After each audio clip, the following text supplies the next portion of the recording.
The firing of James Comey draws reaction from California and San Diego politicians.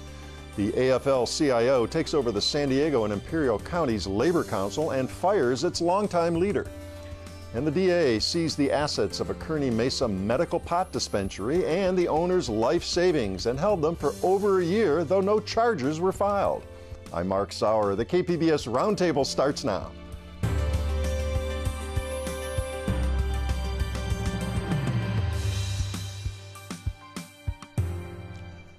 Welcome to our discussion of the week's top stories. I'm Mark Sauer, and joining me at the KPBS Roundtable today are Chris Genuine, editor and publisher of the Times of San Diego. Hi, Chris. Great to be here, Mark. Good to have you back again. Scott Lewis, editor-in-chief of Voice of San Diego. Hi, Scott. Hi, Mark. Glad you're here today. Ricky Young, editor of the San Diego Union Tribune's Watchdog team. Hi, Ricky. Hey, Mark. And Union Tribune reporter Joshua Stewart. Hi, Joshua. Hi, thanks for having me. Glad to have you back today. Well, the endlessly fascinating reality show that is Donald Trump's presidency had a ratings-busting episode this week. Trump fired the FBI director investigating his campaign's ties to Russia hacking our election, and just in time for May's sweeps. Trump reportedly thought this move would be hailed by Republicans and Democrats alike. Not so much. Chris, what was the initial reaction? And we'll get to the point here in a minute that the actual reasons for all of this kind of evolved through the week. Well, lawmakers in Washington, and I think people across the country, were surprised, even shocked that this would happen. Our congressman in this area, Scott Peters, put it in a very colorful way. He said it was breathtaking, it was brazen. But to many, what was surprising and shocking wasn't that Comey was fired, but the way it was done and the cloud of suspicion that it raised over the Trump administration. It reminded people of Watergate, distant memories of that, and at the same time, with the Russian challenge, with the suspicion about Russian collusion going on, it sure looked like maybe that was why Trump was firing him, not for other reasons. Mm-hmm. And it didn't help that the next day, Trump met with the Russian foreign minister, a meeting closed to the American press but open to the Russian press. Well, yeah, what message does that send? We had this extraordinary photograph on the cover of the New York Times with the photo credit to the Russian ministry and the press agency there, which is just amazing to me. And yeah, shaking hands with those If he was trying to lay the suspicions to rest by firing Comey, he didn't. He simply inflamed them. Mm-hmm. Now, the reaction, you mentioned some of the local reaction here. California's two Democratic senators had different reactions on this. How would you characterize Dianne Feinstein and Kamala Harris and how they came to, again, they're both in the same Kamala party. Harris, who is a former state attorney general, immediately said that the U.S. Attorney General, Jeff Sessions, should resign because he signed off on the recommendation to fire Comey. She also said there should be a special prosecutor appointed to investigate the possible Russian collusion.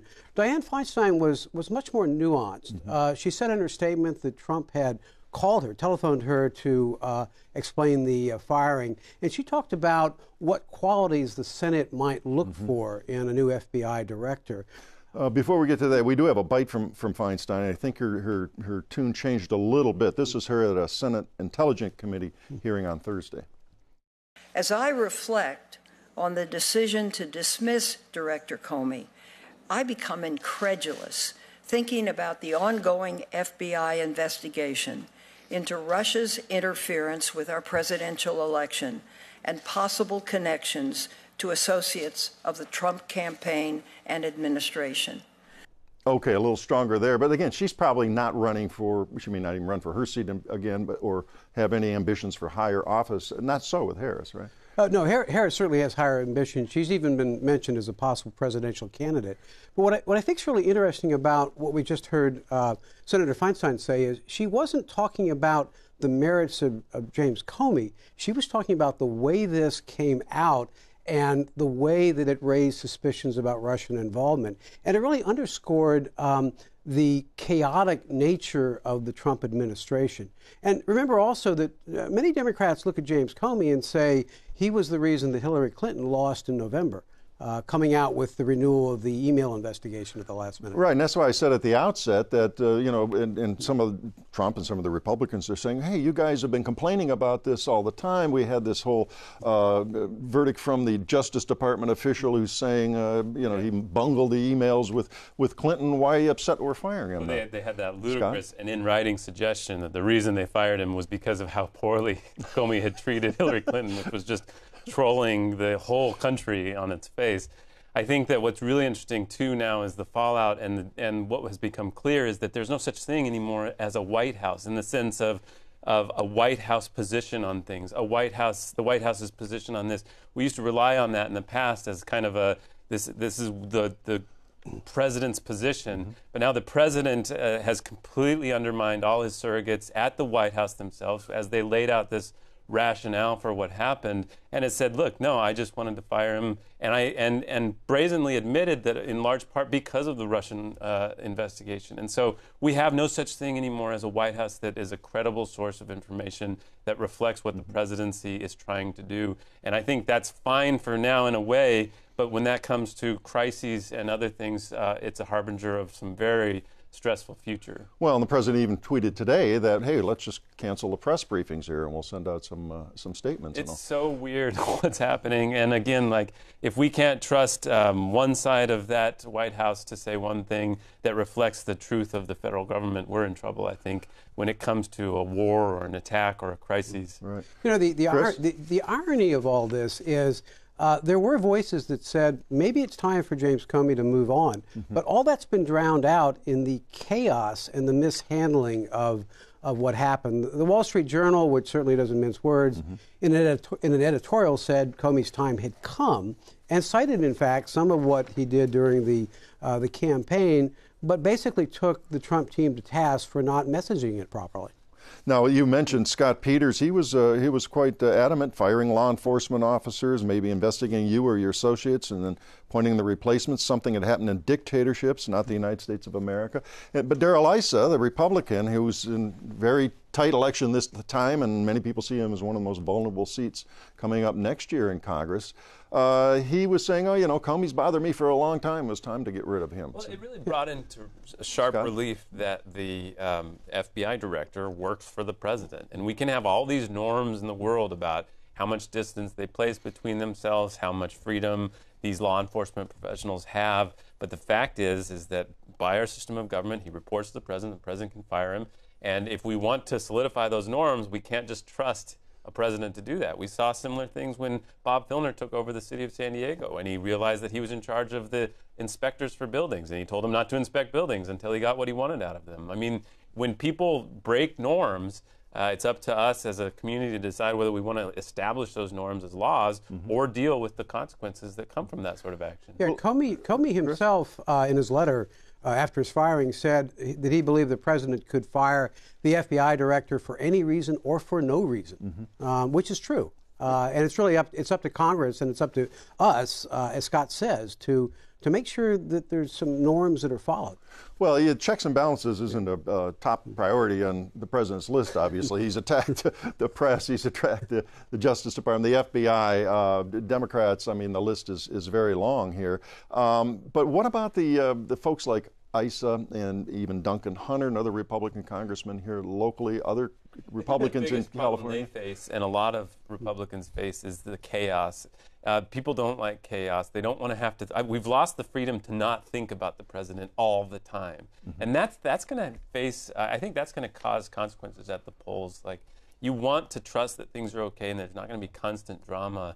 And I think Republicans might be in danger of paying a price because of this turmoil. Now, maybe things change before 2018. Well, do we finally get an independent commission or somebody independent to look at this? I think there's a growing chance that there will be someone like that. I think there are enough Republicans who might vote for it, particularly as this chaos continues. Just for political cover, as Scott's saying. Huh? Yeah, I think at some point, either the Trump administration or the Republican leadership is going to have to say, we can't operate. We can't get a legislative agenda accomplished under this cloud of potential Russian involvement in the election. In the end, we've got to clear it up for the American people. In the endless chaos. All right, we're going to leave that topic. I'm sure will be more to come here on the president and reactions and everything that drifts down from Washington. Well, months of infighting culminated this week when the AFL-CIO took over the San Diego Imperial County's Labor Council and ousted its leaders. The deposed leaders quickly announced the formation of a new local labor coalition, the San Diego Working Families Council. Scott, start with who was booted and what was behind that. Well, locally, the AFL-CIO, which is a federation of unions, it's not a union itself, it's a federation of unions. It's represented locally by its affiliate, the Labor Council. The president, longtime president of that, was Mickey Kasparian. He runs a union, the United Food and Commercial Workers, which is one of the biggest unions in town. Now, he's like the chairman of the board of the Labor Council, and that leader of the Labor Council, the paid leader, is a woman named Dale Bankhead. Now, both Mickey Kasparian and Dale Bankhead have now left. The AFL-CIO has put the Labor Council into receivership, and that new group that they're forming, along with some rather large unions, including the union that represents county workers, the SEIU local, they have joined and formed this separate council. And so there's a who broke up with who first argument going on that we don't need to litigate. The fact is that that Kasparian, who held sway at this major local institution for 14 years, is now out, and there's a lot of restructuring going on there. I spoke this week with Bridget Browning, who runs the 6,000-member Hotel and Restaurant Workers Union, and she is now taking her union back and rejoining the Labor Council. So they lost some, but they're gaining some back. And she has a lot of hope for that. Now, we've asked if there's going to be a huge rivalry between the two. They say no, they'll work together a lot, or they won't make people choose loyalties. But this is a dramatic change for our politics going forward. Mickey Kasparian was a very important person within that council and made a lot of decisions. Right. Well, Joshua, does the Labor Council get off the deck here? And Scott mentioned they're in receivership at the time being. You know, the Labor Council is kind of it's almost like it's on probation. For the short term, they will be run by appointees, basically, and they will, through their bylaws, appoint standard traditional replacements to fill their shoes. But at the same time, they've lost a lot of members. They've lost a lot of political donors, members that provided a lot of political contributions, and some of their weight is out. Okay, well, I got a bite here. Hold your thought, Chris, and I'll get back to you. I got a bite from Mickey Kasparian. He claims this new council that you're describing will be very powerful. Here's that. We're going to be major players in political races, such as county races, city council races, state races, and congressional races. We're going to be a major player. And the unions on this podium have, I think, a tremendous amount of influence in this city. All right, he said they're going to be major players. I mean, but by implication, though, that says this other, the established Labor Council won't be. I mean, it does seem to set up a rivalry there, does it not? I think that's a fundamental question here. In the press release that they issued after forming this, they said we'll have the bulk of the political monies that the original council had in the past. But anytime you divide, even if you end up with a majority, you're dividing it by two, and that's going to have an impact. It's hard to say that dividing the union movement into two broad entities is going to create a more cohesive union environment. Well, one thing that is different, though, is that this new organization is partnering with community groups, not just traditional labor unions that bargain for contracts. So it does bring in different types of interests and different types of expertise that the Labor Council does not have. Scott, you were going to say? Well, I think they did take some major unions to the new organization. But again, the hotel workers are going back. The teachers union remained in the Labor Council. The Building Trades Coalition largely remained in the Labor Council. And they're all three very powerful groups, never mind a dozen others that are there. And if they don't fight each other, then maybe it'll actually provide more of an outlet for different unions to express themselves. Well, how much did egos and just forceful personalities play out in this whole? Well, it obviously mattered a lot in the sense that there's been accusations against Mickey Kasparian about the way he's managed and sexual harassment accusations. Right, we talked about that on this show, right? And so there was coming a point where something had to give. There was just no reconciliation possible at the Labor Council. And there still remains a bitter fight about that, and it's played out in the fight for the city council presidency. So the Democrats control the city council, but whether city council member Myrtle Cole or David Alvarez was going to be the president was a huge battle, and a lot of people felt like they missed out or that they got what they wanted. And so there's a rift. Labor's not monolithic, and I think it's as clear as ever now that that's the case. How have Democrats, of course, are long associated with organized labor, how have they reacted to this whole change this Most week? of them are trying to stay out of it. Are they? I think that they don't want to be forced to pick a side. Cautious statements, Josh? Right. Well, but at the same time, too, San Diego Democrats formed a labor club to try to re-engage Democrats with the labor youth movement. Labor has been traditionally a big ally of the Democratic Party, but as we saw in 2016, union households did not come out in their reliable numbers for Democratic candidates. Well, not only that, I was just curious and looked this up. Union membership has fallen a lot. This is the U.S. labor statistics. 10.7% of American workers were union members last year. In 1983, it was 20%. So, I mean, just how big and how important and forceful a political force are labor unions anymore? Well, I think it's important to remember on the Democratic coalition side, there's not a lot of professional interest. There's unions, there's plaintiffs' attorneys in some cases, but then after that, it's all activists, and that puts them in a somewhat of a disadvantage, or it's a different attempt when they go after Republicans who have a lot of restaurant interests and hotel interests and building interests and developers and such. And so it matters in the sense of that infrastructure, bringing people out to vote, bringing people out to rally, to organize people, and then just paying. They floated and really supported David Alvarez for mayor in 2014 and spent almost $5 million on his campaign, and he leapfrogged Nathan Fletcher for that runoff and ended up losing. But that's the power of it. You can choose who the opposition is going to be, and so yeah, it remains a force. Now, one thing like the hotel workers union, 6,000 members, that's nothing compared to like the Bay Area, for example, where 90% of hotel workers are organized. So a lot of the energy they say is this old labor council is going to try to be a more organizing force, try to get more people to be union. We'll see if that actually happens. Well, we will, and it'll be fascinating going forward. We'll certainly keep an eye on that, especially as we move into next year's elections. Well, civil libertarians have long been outraged over the practice by law enforcement of seizing a drug suspect's assets. Cash and property can be taken even in cases where there's no charges ever brought, much less a conviction. And in the San Diego case, it's the district attorney's office that ultimately got busted. District Attorney Bonnie DeMonis found herself on the wrong end of a ruling involving a medical marijuana businessman from Kearny Mesa. Start with what happened, Ricky, in this case. What were the high points of this particular matter? Yeah, January 2016, federal agents came to Midwest Distribution in Kearny Mesa.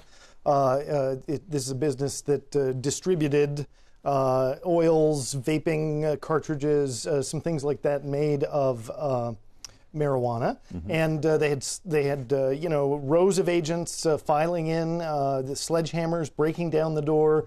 They took all the equipment, all the money, like $324,000. But that's not actually the point at issue right now. What's at issue right now is $100,000 they then went after for the owner's personal money, money that belonged to his wife, his kid's college fund, I believe his mother's safe deposit box. So they did a full taking of his property, and he contested that, lost in one round, but then just recently this week won an order for DeMonis to give the money back. Wow, and it's a remarkable thing. And the judge in the ruling this week saying it just wasn't buying the DA's arguments. What was the final Well, ruling there? the first time was sort of more on the merits, the one that he lost last November.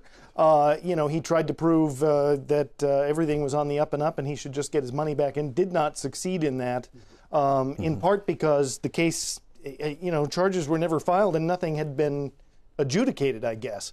But at some point, time ran out. There was a 12-month statute of limitations, so he went back after that had expired and said, now I'd really like my money back, and he won on that point. Okay, so we do have a bite from the owner, James Sladek, of this medical marijuana shop, who he points out that he had the cops come by and here show him the operation, had a business license and all. Let's hear what he has to say.